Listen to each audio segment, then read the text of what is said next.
নবীদের বৈশিষ্ট্য হচ্ছে নবীরা যেখানে মারা যায় ওখানেই কবর দিতে হয়। জানেন এটা? বিষ্ণু ইসলাম মারা গিয়েছিলেন আম্মাজান আয়েশা রাদিয়াল্লাহু তাআলা আনহার ঘরে, বলে ওখানে বিষ্ণু ইসলামের কবর রয়েছে, ওখানেই কবর।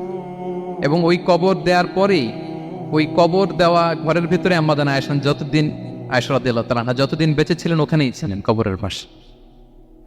এরপরে বাবা মারা গেলেন আবু বকর, বিষ্ণু ইসলামের পাশে কবর দেয়া হলো, বাবা আর স্বামীর পাশেই থাকলেন। এরপর ওমরে ফারুক মারা গেলেন, ওনারও কবর দেয়া হয়।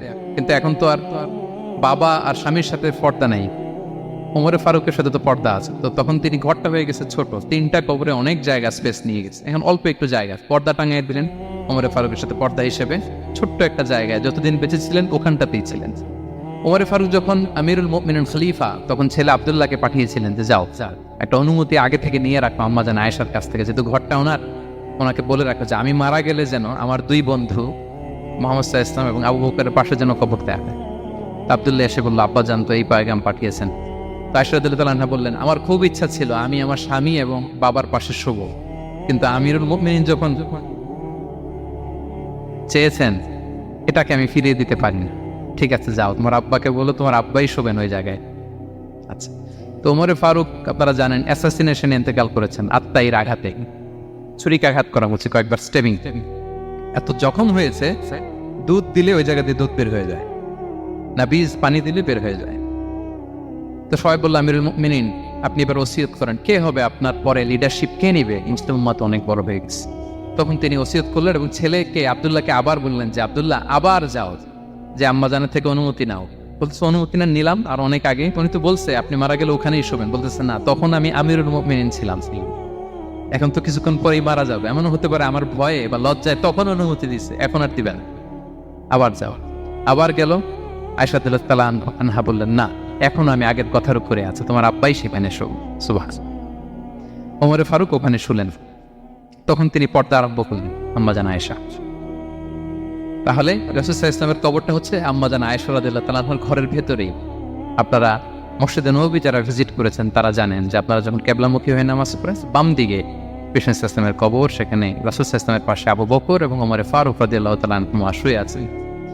রাসূল সাল্লাল্লাহু আলাইহি ওয়াসাল্লামের কবর থেকে মিম্বার পর্যন্ত এই পুরো জায়গাটা রাউদাতুম মিন রিয়াদিল জান্নাহ, দুনিয়ার বুকে জান্নাতের একটা টুকরা।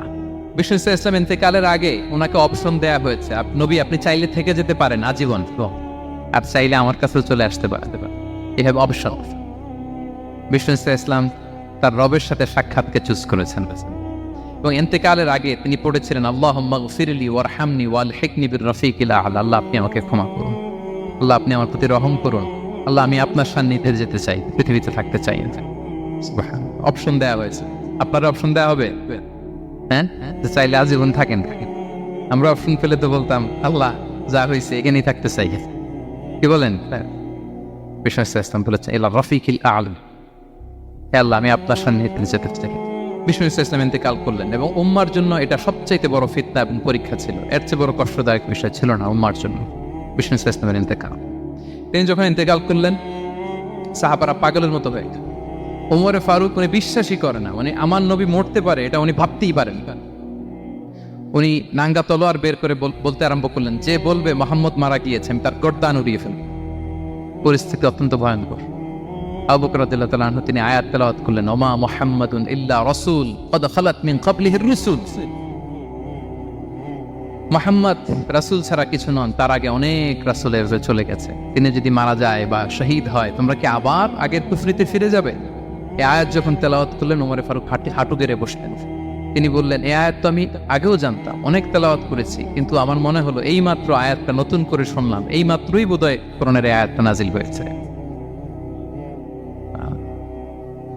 সাকিফায়ে বনু সাঈদার মধ্যে সবাই বসে আবু বকর রাদিয়াল্লাহু তাআলা আনহুকে খলিফা হিসেবে নির্বাচিত করা হলো। বিষ্ণু সাল্লাল্লাহু আলাইহি ওয়াসাল্লামের ইন্তেকাল শেষ, গোসল দেয়া শেষ।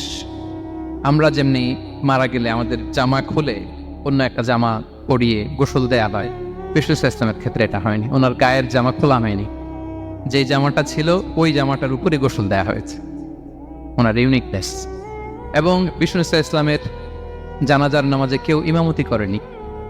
কে হবেন ইমাম? উনিই তো ইমাম, গোটা বিশ্বের ইমাম, ঠিক কিনা বলেন? কে হবে ওনার জানাজার ইমাম? কেউ না। সাহাবারা ডিসাইড করলেন কেউ ইমামতি করবে না। 5-7 জন করে দরজা দিয়ে, এই দরজা দিয়ে ঢুকে নিজেরা জানাজার নামাজ পড়ে ওদিক দিয়ে বের হয়ে যাচ্ছে। এইভাবে পুরা উম্মাহ সব সাহাবারা নিজেরা জানাজার নামাজ